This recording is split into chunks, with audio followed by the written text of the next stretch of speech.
No,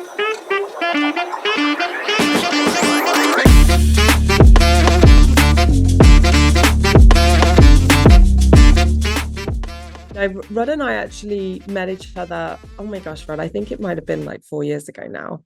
Um, when this was pre CS Angel, obviously, and I was running a series called CCO Secrets. And the whole series was a YouTube series dedicated to creating more CCOs by getting CCOs out there to swap notes with each other. And Rod was a huge advocate of that series. I think you're one of our first speakers. Um, and so here we are today talking about the subject. And I feel like it's a great time to come back to that original discussion that we had. Yeah, it's such an important role that after our discussion, and then you were really generous to write the forward to my book, the Yeah, Chief Customer Officer Playbook, because it's a relatively new function in the world, right? yeah, There's many, there's like 150,000 CFOs and almost 70,000 chief marketing officers, but less than 10,000 CCOs in all the right. companies in the world. But such an important function leading the customer facing organizations to make sure you're delivering great experiences, retaining and growing within your customer bases. And so what we talked about a couple of years is, what are some of the key skills that growing leaders can be working on throughout their career to be able to take on that executive level role, and in particular to be able to operate at a C level. Like what does an executive team need from someone in that role? And so I know we're going to talk about some of the skills in that today, but I think it's becoming an even more important role in the last 12 months. And here's Mm. why: because as it's gotten more challenging to acquire new customers, more expensive, more complex, and a lot of companies are just not seeing the growth in their new acquisition. There's that much pressure to grow from your existing customer base. And that is dependent on having great customer experiences, building strong relationships, and delivering value. So, this role of the executive is even more important to orchestrate all of those experiences and then to contribute to both the retention and the expansion. So it's a very hot topic these days. It absolutely is. And I think we've gone past the point of questioning, do you need a CCO? And now it's more questioning, what type of CCO do you need? Mhm. And well, actually, you know what? Let's launch an audience poll to see if that's accurate. This first question here, I'm curious for everyone's feedback on. Does your organization have a post-sales leader at the executive level? So think of this being someone who represents a CCO or that level of title, VP of CS, who's at the same level as the other senior leaders in your company. And yeah, I mean, I'm gonna end the poll now. It looks like most people do see this in their organizations, if they're with us today. So I think that's definitely testament to the fact that there is there is more representation, there is more of a seat at the table, but keeping it can be quite challenging, as we know, in today's market with changing expectations of a CS leader, the pressure on companies to grow revenue and grow profitability, and things like the unknown impacts of AI. Is that what you're seeing in the market, Rod? Yeah, what I'm seeing is that the expectations for this role are evolving.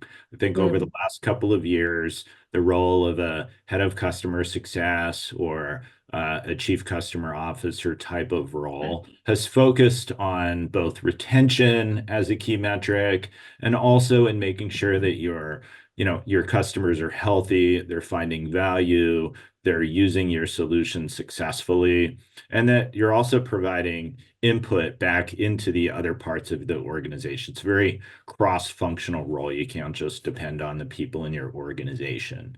But what's happened over the last 12 to 18 months is that there have been sort of contributions that are expected to help contribute more to top line growth. So mm, one is a more intense focus on retention, right. and the teams in your organization able to understand how your customers are feeling about the renewals, being able to forecast that well. Hmm. Second is a growing expectation that your teams are contributing to expansion revenue, whether it's formally, closing expansion opportunities, or whether it's being more aware of the contribution you can have to identifying and nurturing those opportunities, even if an account management team or a sales organization is closing them. And so Hmm. getting more toward like what your CEO and CFO care about, which is your revenue growth and profitability, is becoming an increasing expectation. Um, are you seeing that in some of the companies that you interact with as well, Gemma? Yeah, 100%, 100%. I work for a public company now, Rod, and so definitely, revenue growth and profitability is key. And I would agree with you that is becoming more important for CS leaders to have a strong command of both those things, and not just the experience and journey side of things. Um, in fact, if I think back to when you wrote the CCO playbook, the 8 strategies to obtain your seat at the executive table, um, I think that was written and published in 2023. Mhm. If I think about the biggest change between then and now, I think it would be that focus on fiscal responsibility. Would you agree? Yeah, I think there was an emphasis in the book. When I was interviewing, I interviewed about 40 CCOs or similar types of leaders about their experience. And one of the surprises actually that I heard was how important understanding your financial levers and your business levers were. Mhm. That you Mhm. needed to be able to talk the metrics of your leadership team, that it's not just about your customer experience and being able to do that well. And I think that's translated even more in the last year Mhm. as companies are trying to figure out how do you do more with less. And this is not unique to customer facing organizations. There's been cutbacks in all of the go-to-market functions and supporting functions as well. So how do companies become more efficient? How do you look for productivity improvements? And importantly, how do you prioritize? So I do think that one of the big changes is how do people adjust to this environment where you need to continuously improve your productivity and continue to be very rigorous about your initiatives and prioritization. And that's hard for a lot of folks that haven't had to go through that in their leadership journeys yet. Yeah, yeah, absolutely. And I think we were talking about this in preparation for the session, but it's like ensuring that those priorities are strategically aligned to what the rest of the business is focusing on as well. Yeah. Yeah, there. I was the keynote speaker at the Chief Customer Officer Summit yesterday in San Francisco, How and was it? it was great. It was really Yeah. well did. There were about 100 leaders in the audience. Really good set of sessions yesterday. So very engaged. I was super happy to have been both invited and to have participated. And at one of the table discussions, the concept of love languages came up. Mm, Do you know the concept of love languages? yes. Yeah, yeah, Okay. yeah. So like different people like to be like heard and felt in different ways. Some people like service. I'm sort of my sort of love languages is um doing doing things for others Right. Yeah. is kind of my way. But it was an interesting analogy of how a chief customer officer, a CS leader, needs to be able to talk in different love languages based on who they're talking to. So if you're Hmm. talking to a CEO or a CFO, their love language is going to be numbers. And you need to show them how the work that you and your team are doing contribute to revenue growth, contribute to profitability, and be able to show the direct correlation between those. If you're working with your customers, they may care about the service and sort of the things you can do for them, but you can't confuse the two. And so I Yeah. think having that appreciation for how you work with your peers, how you work with your executive team and board is really important. And your point about translating that into financial results and showing sort of the impact of what your team is doing on that is super important. Be able to Yeah. do that in stories. Yeah, yeah. Storytelling is key. And coming back to the concept of, being able to talk in the language of revenue and numbers, if you were just starting a consulting or coaching engagement with someone who didn't feel strong in that area, um, what kind of resources would you point them towards? Yeah, well, I think it's a must-have Mm, for someone that wants to be a leader in this function. And this doesn't mean, for example, that you need to be a salesperson. right. There are two angles to it. First is I would encourage you to develop a strong relationship with one of your finance leaders. It doesn't necessarily mean your CFO. Companies may have like a financial planning analyst that's responsible for your part of the business or maybe the go-to-market functions. Get to know them really well and have them walk you through the P&L statement, have them walk you through the just how the budgeting process works so that you understand that, because they can be a resource to you in explaining what decisions are being made, how the executive team views like financial results and changes and trends, and then can also help you interpret what's happening in other functional teams and that impact on you. So, for example, I worked with someone named Rolando at two companies, both Marketo and Gainsight, and he was Mm, fabulous because we could share information. I looked to him as a sort of a trusted advisor to help me make decisions, and I could also help him learn about how our customer-facing businesses worked so that we could make good joint decisions. So I think that is one aspect of it.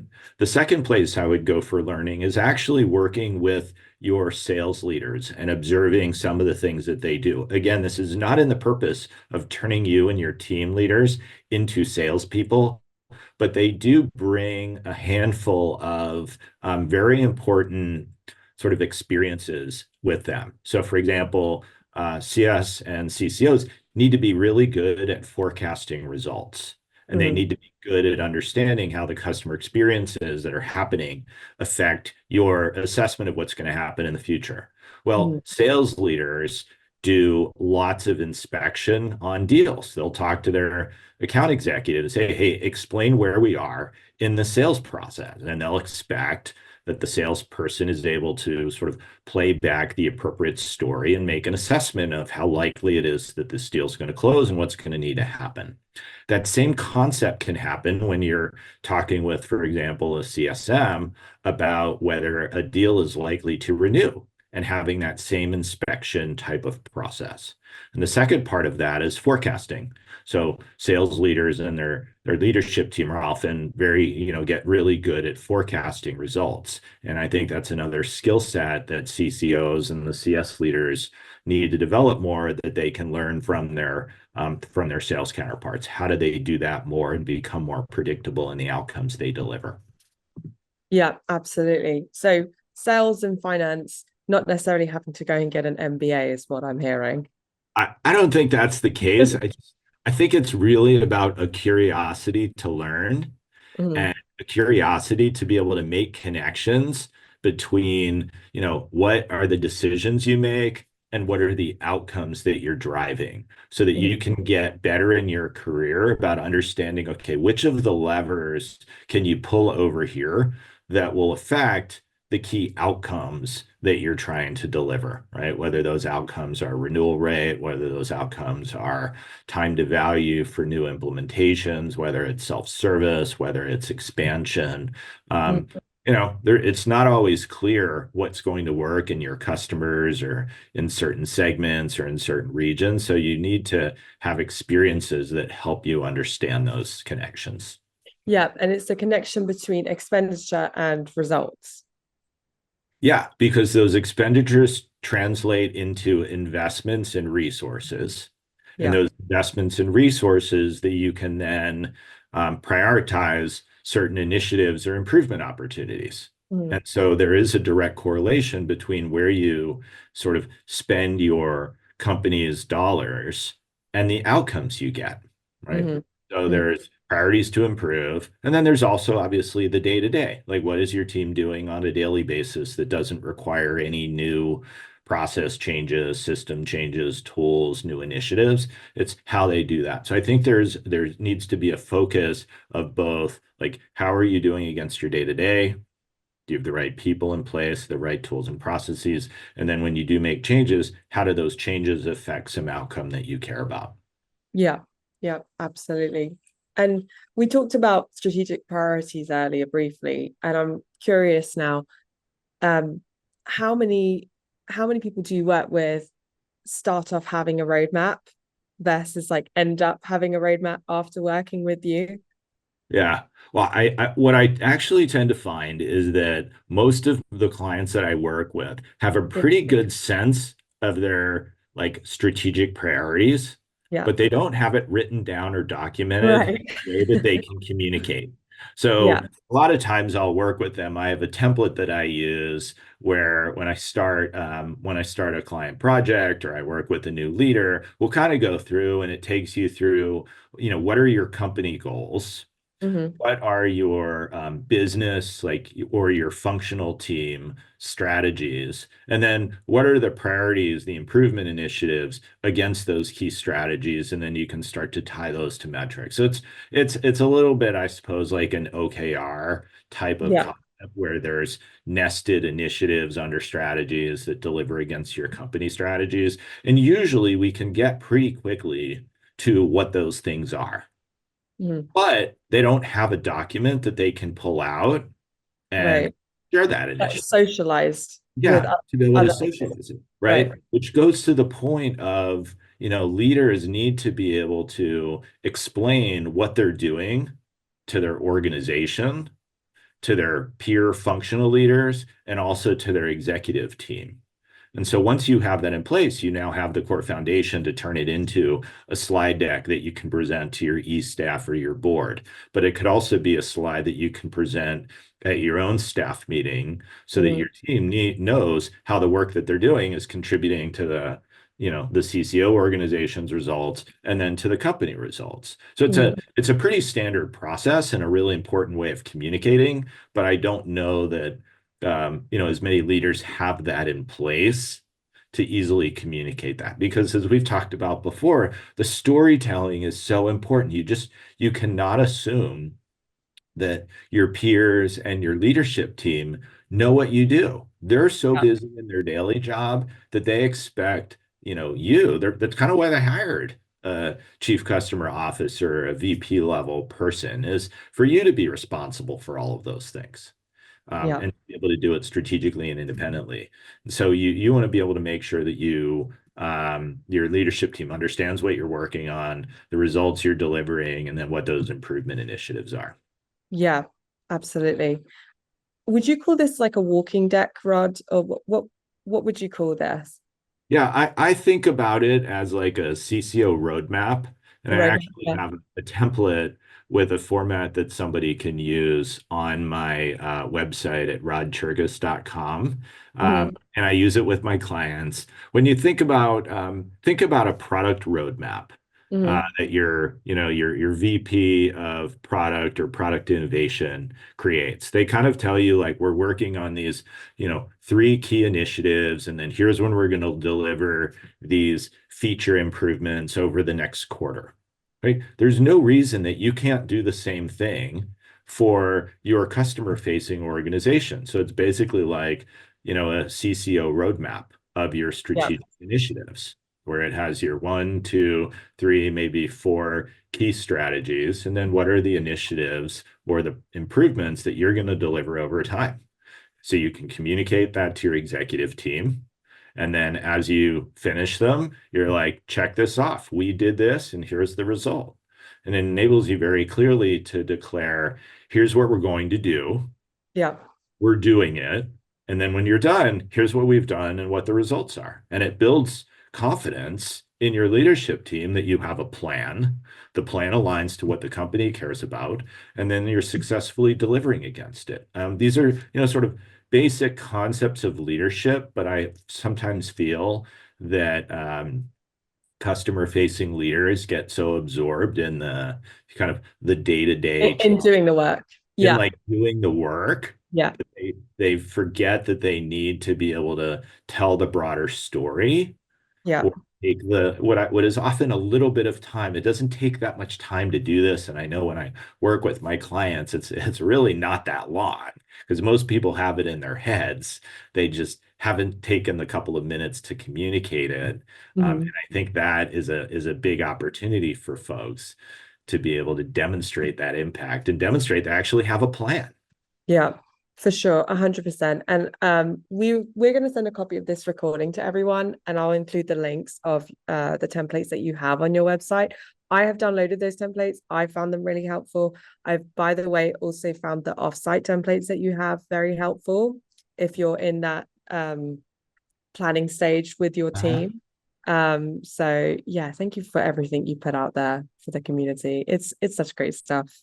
Yeah, I It's mean, in your theme of paying it forward, I really like to be generous with both my time, with speaking and in writing the books, but also in sharing the resources and templates that I use because not everybody can afford to hire me as a consultant as much as I would like to, whatever. I'd love to be able to work with more people, but sometimes they just have a point question and I'm able to direct them to a resource that's available and that they find useful for the many basic things that they do. They run a strategy offsite. They are putting together a strategy and priorities list.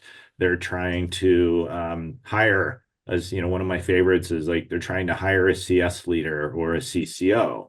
I have a document that executives can use to help define what they need in that role because there's no such thing as like a job description. Do you need somebody to help with, do you have a retention problem? Do you have a time to value problem? Do you have a value problem? Do you have an innovation challenge? So you'll get people with different backgrounds in those. So I have dozens of resources available that people can download to help them accelerate their work. And then obviously they can pick up the books on Amazon if they don't have a copy. Yeah, that's awesome. That's interesting what you mentioned there about the job description template and how you can direct people through that. That might be helpful for some job seekers to think about how they can be presenting themselves as well. Is that on the website? That's also on the website. Yeah. And what I would say is there's two angles to that. One is the hiring manager to be Yeah. clear about what are the skills that are most important in the person that they're hiring. Hmm. Because if they have a business that has a retention problem, they might want to have somebody that has experience fixing that. If it's somebody that where the retention is really high, but it I have like a client where the retention's super high, but it can take 9 to 12 months to do implementations, and it's a complex product, so it's not like it's so messed up that it takes 9 months where it really could be a month. But if you can take a month out of that or 2 months out of that, so you might hire somebody in that case that has experience running a services organization. Other companies may have unmet expansion opportunities. And so may hire somebody that early in their career, they worked as a sales leader or as an account manager, where they just bring that mindset into the organization. So I think I really enjoy talking with the executives because they don't know this role. It's not something that's been around for decades. Right. What questions to ask. And then for job seekers, how do you position yourself for roles? And how do you identify the examples and stories that you have in your career that will be most impactful for what that company needs at that time? One of the skills, as we've sort of talked about, is being able to demonstrate that you are open to having commercial responsibilities Mm. and either owning a number or contributing strongly to a number. Because if you own a number, whether it's retention, some expansion number, you get attention, right? If Yeah. you're an organization that can't quantify the impact on retention or expansion, and you're like talking about NPS scores, you're talking about CSAT, you're talking about like general adoption or health scores, that's not going to get attention and you're going to be at risk. And so Mm. you want to be able to talk about what your executive hiring manager is looking for, and it is likely to somehow tie to revenue growth, profitability growth, sort of productivity improvements these days. So Yeah. highlight those stories in your discussions. Yeah, that's so true. That's very, very true. Um, we have talked about quite a lot of things that have changed since you launched the CCO playbook and the 8 strategies in there to get a seat at the executive table. What haven't we covered? Is there anything else that Yeah. that So you think CS leaders need to do nowadays? Yeah, so I think one is innovation and Yeah, understanding how AI can impact your organization. So at a CCO level, I finished writing my book in October 2022, which is kind yeah, of when I sent it off for copy editing. And then I think a month later was when um, OpenAI introduced ChatGPT yeah. and sort of It this changed focus everything. on AI started. And, that would have been really helpful to like fix all of the copy editing and spelling things. Yeah, Um, but I, in the trends, things to think about, there was like a note, maybe like number 4 was, the impact of machine learning and AI on it, but it certainly wasn't super highlighted. I'm not that much of a fortune teller in that way. yeah. But I do think that that has changed a Hmm. little bit of how a customer facing leader should be thinking about their work. Not that it's going to take away jobs, but it will change jobs, right? It's kind of like, whatever, 20 years ago, you'd say, is the internet something that you should learn how to use, or is it somebody else's job? Right? Because at the time, there were like internet teams set up at companies. So it was somebody else's job. You still had your direct marketing team, and then there was like the internet marketing team. And so people learned how to apply sort of web and data into what they do. And I think that's a really important mindset is it's not going to take your job, but people who start learning how to sort of integrate AI, integrate some of the tools that may be available into their workflows will become that much more valuable to their organization. So one of the things I coach my clients on is don't resist it, like try it out. Right. So, for example, in education organizations, you can use it to help, maybe you interview a subject matter expert about a product topic that you need to create a course about, and then you get a transcript, and then you have that transcript summarized, and it creates, you then can ask it to create an outline of a course and then draft of a script. Now, it Right. doesn't mean you're going to like post it at that point, but each of those steps can take many hours of doing, and it can just accelerate the time so that the curriculum designer, for example, can focus mostly on how do you communicate the information effectively rather than like translating the information from a product expert's language into something that your customers understand. So there's a lot of different ways, and the support function, I think, is probably going to be the first that gets sort of innovated and transformed with, Yeah.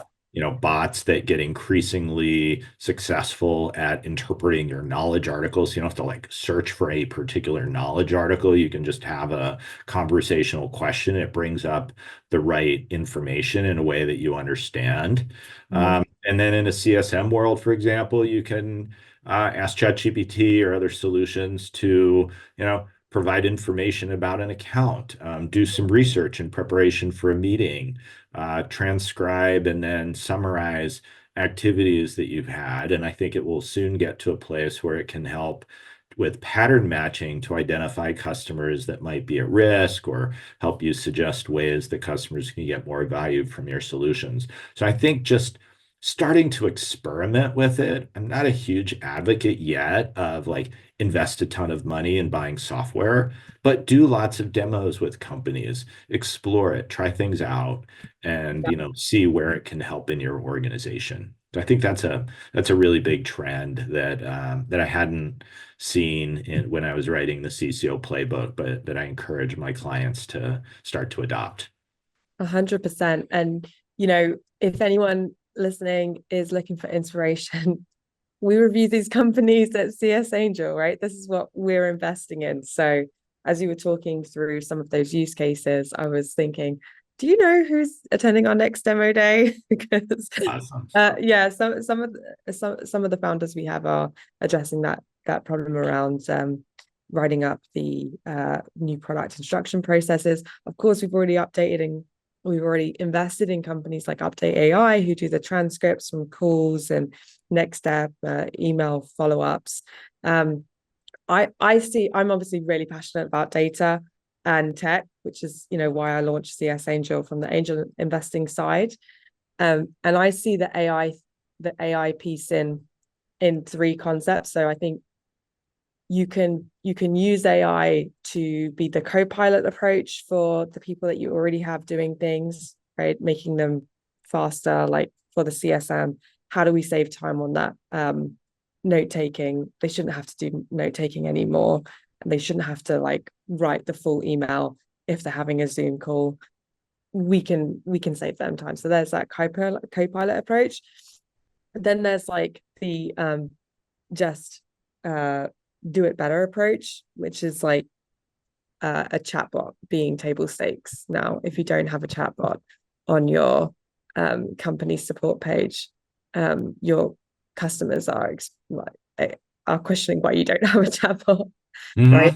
There's just that experience that your customers demand that is going to be one that is looking for more self-help resources and looking for answers faster, and being okay with that being delivered by some kind of AI based tooling. But the third portion is having a really good handle of your data to make all of this work, because otherwise you're not really providing the best solution to your people or to your customers. And so getting a handle on data, I think, is key for anyone at the executive level, and particularly in the CS world or post-sales world. We have the largest data sets. We have more data than anyone else. So getting a handle of that, it's so important. And that takes a lot of work. I think that takes a lot of alignment with other teams, with data teams, with analyst teams. You need to be able to explain to them why you're trying to build a proactive and programmatic approach into serving your customers, and get their buy-in to give you the data that you need in the right format, with hygiene behind it, which is very challenging. Yeah, and I have a feeling that over the next year or two, that some of the AI companies will democratize access to all of this data. Currently, it requires somebody, maybe a data scientist or somebody with like deep Tableau or Looker experience, to help you find the data in your systems, interpret it, and then turn it into insights that help drive decisions. I was at the CCO summit yesterday. I ended up at a dinner last night that was hosted by Tatango Catalyst. Sat next to the CEO of a company called Forward AI, who was telling me about the product that they make, which is basically taking out the need for a data scientist, so that somebody kind of sitting at their desk can ask common questions in their own language, but that it's accessing the information from your various systems. And I'm curious to see how something like that works, because you'd love to not have to do the programming, go into your data science organization to be able to ask, you just be able to ask questions that you have, and then have the kind of the answers come back to you in a way that you feel confident about. So I'll have to check them out. Yeah. So check it out. It was it was a really interesting conversation, and I'd aspire to be able to have the power of all the data that you have and be able to just query it with plain old English questions. Yeah, that's smart. I like that. Okay, let's do another audience poll. I think we're kind of already talking about this concept of cross-functional collaboration. And I'm curious to hear from everyone which cross-functional relationships your CS orgs already prioritize. We've got options here for sales, products, marketing, engineering, partnerships, finance, HR, data, and analytics. You can select as many as you want on the poll. I'm going to give it a few more minutes to run. Rod, we've talked about quite a few cross-functional relationships. Just curious before I show the results, who do you think are going to be the top three?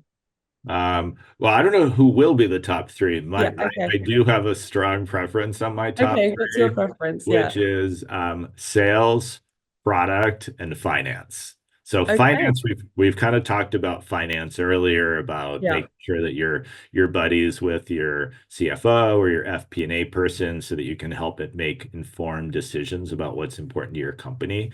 I think Mhm. it's super important to have a strong relationship with the sales organization because you're often talking to the same companies, maybe not the same people at your customers. You need strong handoffs. And by the teams being aligned, you have much more consistent set of experiences you can deliver to your customers.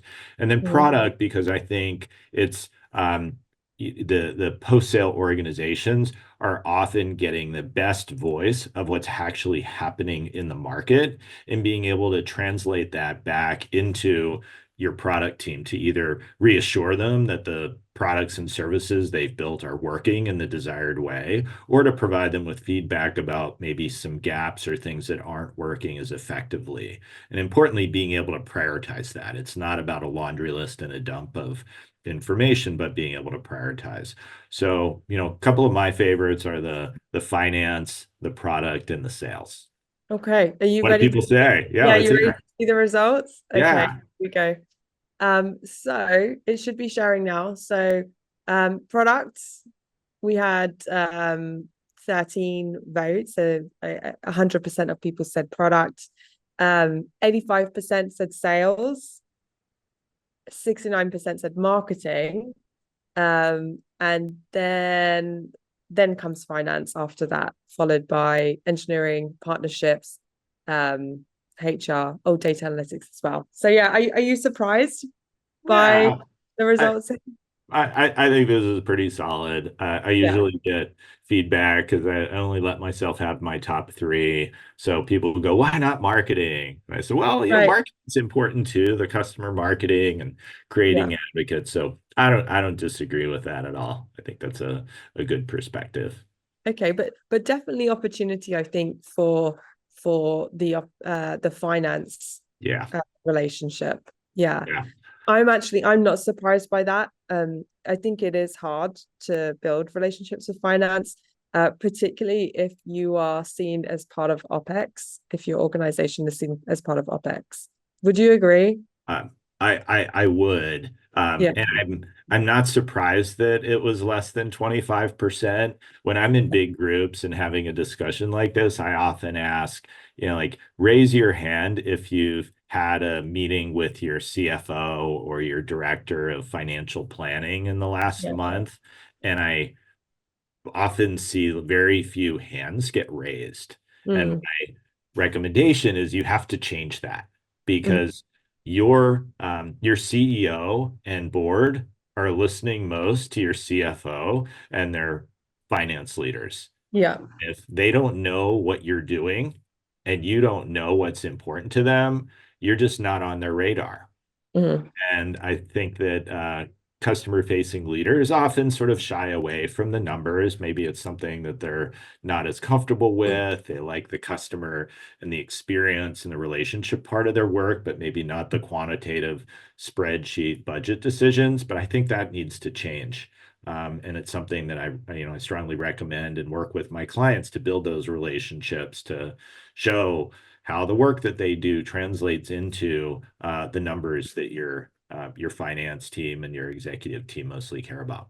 yeah. So get your roadmap deck in place, have it organized by what the company cares about, and then book a meeting with your finance partner. I think that's Yeah, like big, yeah. big action. Yeah. Make sure you're working on the right priorities. Make sure you can connect the dots. Uh-huh.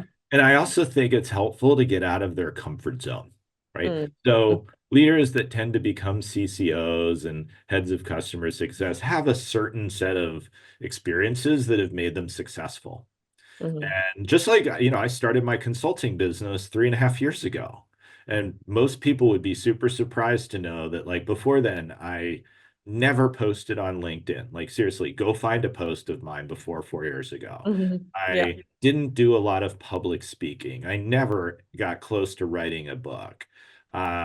And never built a website and never published, like all the things that I've learned to do. It made me uncomfortable. But I Yeah. talked to peers about like what had made them successful as independent consultants in lots of industries, not just working with our customers. And then I kind of worked on those and get over my discomfort with it, knowing that it's the right thing to do. And I Yeah. think that we're at a time of transition for the CCO role and for these post-sale leaders that they need to get themselves a little uncomfortable. They need to help drive change to make sure their teams are contributing to expansion revenue. And I make it easy. I wrote this book about Reach. It's an expansion framework that just Yeah. doesn't exist. And I have a half-day training course that's just a couple $1,000s. And like, who wouldn't invest a couple $1,000s for a half day of training for your team to deliver like literally hundreds of thousands of dollars, if not millions of dollars in expansion revenue? Like Yeah. it's crazy. I have a client who just finished their recent quarter, and in one quarter, after 5 flat quarters of expansion bookings, grew their expansion bookings by 23%. I Like saw that. who Yeah. wouldn't who wouldn't want to do that? Like Right. it's not that complicated. It's just a little bit of a shift in mindset and some different strategies and just prioritizing that type of work. So it's like being a little bit more uncomfortable about, thinking about the numbers and the metrics and maybe Mhm. owning a retention or expansion number, driving that change in your organization, hiring for a different skill set that maybe you haven't hired for in your organization before. But I think it's important that people push themselves to become the leaders that their organizations will need in the future and not Yeah. just rely on, well, that's not my job or that's not what I got hired to do, Yeah. right? Your jobs are changing. If you want to keep your jobs, if you want to stay relevant, you need to continue to evolve your skill set.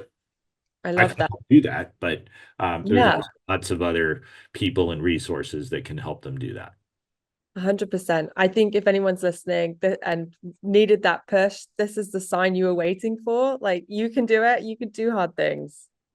You can. If I can speak as a keynote speaker at a conference in front of my peers, like years ago, that would have scared the heck out of me. Yeah. Seriously, Well, you thank can you do for this. sharing that. Yeah, you would never know. You You would would, totally, yeah. yeah. And I came home last night and I told my wife, I'm like, you know what? Today was super fun. It was really easy.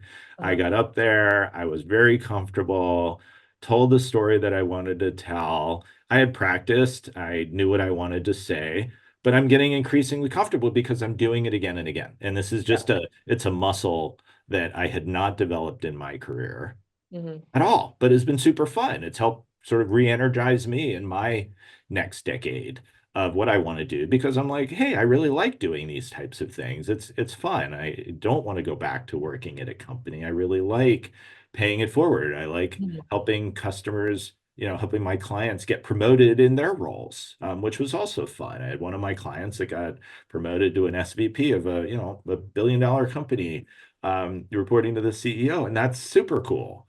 So I love doing that, and I think it's great what you're doing both with the CS Angels work and the Pay It Forward podcast and webinars to help evolve the function so that people can stay relevant in their careers. Yeah. Thank you, Rod. I appreciate one last thing on metrics. We've talked about retention, we talked about expansion. What about if someone finds himself with too many metrics? What would you Yeah. recommend? I mean, all of our work, but leadership work is about ruthless prioritization.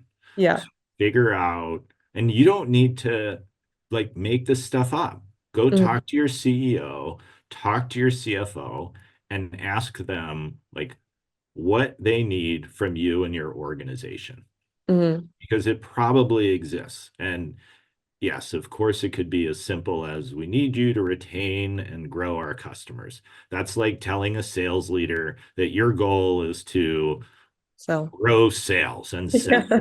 right? Like, Yeah. help me know where. Is it like we need to grow our enterprise business faster? The board wishes we were growing internationally. We need to demonstrate that this second product we just introduced has legs for the long term. And obviously, the basics of retention and expansion. But I would say something for this coming fiscal year is own a number. Mhm. People that have a result that they're on the hook to deliver get attention and they get resources, and they're not a group that is going to be the first to get to get looked at when there needs to be cost cutting, because if you cut that group, you're going to get fewer results. Like, that's why sales organizations get resources. You're like, if I invest in hiring one more salesperson, I'm going to deliver $800,000 more in bookings next year. Like, there's a direct connection. Yeah. You want to make sure you're doing that. So I think there's a revenue, and the retention, and I would say potentially own an expansion number. Yeah. Come up with some amount of dollars that your organization is going to contribute. It could be a customer success qualified lead, which I think is okay, but a little squishy. But I would say, like, own an expansion number if you can, for one of your segments, for multiple segments, and help contribute to it, help close it, or just declare that you own it, right? Even if the other team closes the deal, so what? Like, say, hey, this is how much we closed from our mid-market segment in expansion last quarter or this quarter, and this is our forecast for next quarter, or across your whole business. If your CS organization is working with those customers, own the outcome and let somebody else say, oh, but we closed the deal. Like, yeah, but if you hadn't have worked with them, that deal wouldn't have been able to get closed.